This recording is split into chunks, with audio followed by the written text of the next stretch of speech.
یاد رکھنا، اگر آپ دنیا میں ترقی کرنا چاہتے، دنیا کا اقتدار اپنے ہاتھوں میں لینا چاہتے اور دنیا میں آپ ابھر کے سامنے آنا چاہتے ہیں، تو آپ کو دینی اور دنیاوی دونوں تعلیم کے میدان میں آگے بڑھنا ہوگا۔ تعلیم ہی ترقی کا راز ہے۔ جب تک آپ تعلیم ہی ترقی کا راز ہے، اگر آپ تعلیم کے میدان میں آگے نہیں بڑھو گے تو آج ہماری حالت جتنی بد ہے اس سے زیادہ یعنی بد سے بدتر ہو جائیں گے۔ جو قوم تعلیم یافتہ ہوتی ہے، جس قوم کا نوجوان طبقہ تعلیم کے میدان میں آگے بڑھتا ہے، دنیا اس کا استقبال کرتی۔ ہمارے یہاں تو دینی تعلیم اور دنیاوی تعلیم اس کے اندر کوئی فرق اور تمیز نہیں ہے۔ ہمارے یہاں اسلام نے دینی اور دنیاوی تعلیم، یہ اسلام نے فرق نہیں کیا ہے۔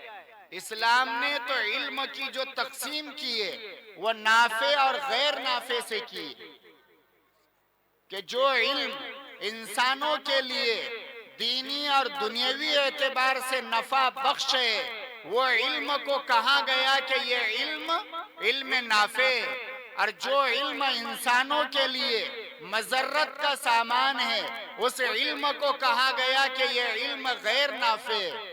حضور صلی اللہ علیہ وسلم علم نافع کی دعا کیا کرتے تھے اور علم غیر نافع سے آپ صلی اللہ علیہ وسلم پناہ چاہتے تھے۔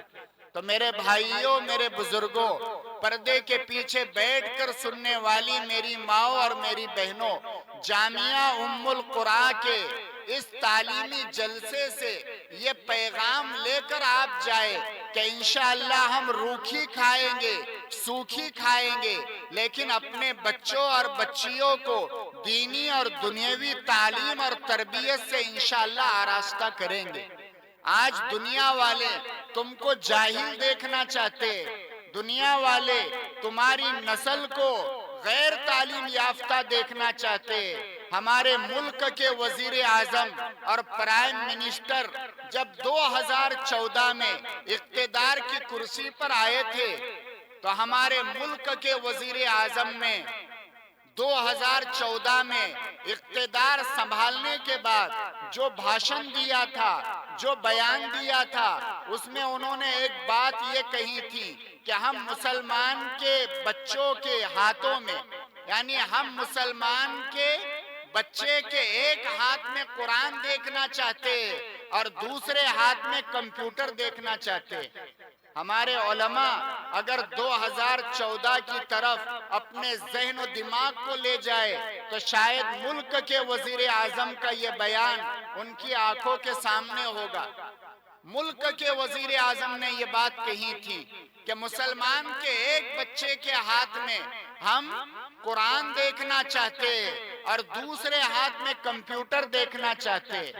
جو بھولے بھالے مسلمان تھے یا ان کے زر خرید غلام تھے، انہوں نے ان کے اس بیان اور بھاشن کو بہت زیادہ شور اور ہنگامے کے ساتھ وائرل کیا کہ دیکھو پرائم منسٹر کی سوچ یہ ہے، ان کی فکر یہ ہے کہ مسلمان کے ایک بچے کے ہاتھ میں وہ قرآن دینا چاہتے تو دوسرے ہاتھ میں کمپیوٹر دینا چاہتے۔ لیکن زیادہ وقت نہیں گزرا، ہم نے اپنی آنکھوں سے دیکھا کہ ملک کے وزیر اعظم نے اور ان کی پارٹی نے ہمارے دوسرے ہاتھ میں کمپیوٹر کیا دیتے، ہمارے ہاتھ میں جو قرآن تھا اس کو بھی چھیننے کی کوشش کی۔ تو اس سے یہ بات ثابت ہو گئی کہ اس دنیا میں مسلمان اور خصوصاً بھارت کا مسلمان صرف اللہ اس کا فیض جاری رہے گا۔ یہاں آنے کے بعد ہمیں بڑا دکھ اور افسوس ہوا اس بات کا کہ یہ مدرسہ یہاں چل رہا ہے اور یہاں سے 2000 کلومیٹر ہمارے قاری شمیم صاحب اس مدرسے کے تعاون کے لیے ہمارے دیار میں آتے، ابھی تک وہ آتے رہے، ان سے ملاقات ہوتی رہی، لیکن ہم کو یہ احساس نہیں تھا کہ وہ ایسے بنجر علاقے میں اور ایسے چھوٹے دیہات میں دین کا کام کر رہے ہیں۔ آپ نہیں جانتے، حضرت میں آپ سے کہتا ہوں، قاری شمیم صاحب جب ہمارے یہاں آتے، ہماری مسجد میں آتے، تعاون کا اعلان ہوتا ہے، لوگ تعاون کرتے، ایک بندہ جو آپ کے جامعہ ام القریٰ کو 200 روپے کا تعاون کرتا ہے، اگر وہ عصر کی نماز میں نہ ملے، وہ ہم سے نمبر لے کر ان سے رابطہ کرتے۔ انہوں نے کہا کہ چلو آپ مغرب میں آ جاؤ، تو روزے کی حالت میں دوسری مسجد سے پیدل سفر کر کے وہ مغرب میں ملاقات کو ان کے پاس آتے۔ اگر وہ مغرب میں نہ مل سکا، پھر اس کو فون کرتے، وہ دکان پہ بلائے یا گھر بلائے تو اس کے گھر جا کے یا دکان جا کے اس سے ملاقات کرتے۔ یہ اتنی محنت رمضان کے مبارک مہینے میں روزے کی حالت میں وہ اپنے بچوں کے لیے نہیں کر رہے، ان معصوم بچوں اور بچیوں کے لیے کر رہے۔ ہمارے علماء کی ان محنتوں اور ان قربانیوں کو دوسرے لوگ اس کا احساس نہیں کر سکتے۔ یہ چھوٹے چھوٹے مدرسے جو آج جنگلوں میں، کھیتوں میں، کھلیان میں آباد ہے، یقین جانیے انہی مدرسوں پر بڑے مدرسوں کی بنیادیں ٹکی ہوئی۔ اگر یہ چھوٹے مدرسے قائم نہ ہو تو بڑے مدرسوں میں کون بخاری شریف پڑھنے جائے گا، کون جلالین شریف پڑھنے جائے گا؟ تو اس مدرسے کو آپ قدر کی نگاہ سے دیکھیں، اس مدرسے کی عظمت کو اپنے دل کے اندر پیدا کرے اور یہ خیال کرے کہ خون کے آخری قطرے تک جب تک میرے جسم میں سانس چل رہی ہے، انشاءاللہ ہم اس مدرسے سے وابستہ رہیں گے، اور اس مدرسے کی ضروریات کو پورا کرنا ہم ہمارے لیے آخرت کا سرمایہ سمجھیں گے۔ اللہ تعالیٰ ان کہیں سنی باتوں پر ہم سب کو عمل کی توفیق نصیب فرمائے۔ وآخر دعوانا ان الحمدللہ رب العالمین۔ جزاک اللہ خیر احسن الجزا۔ حضرت مولانا مفتی عبد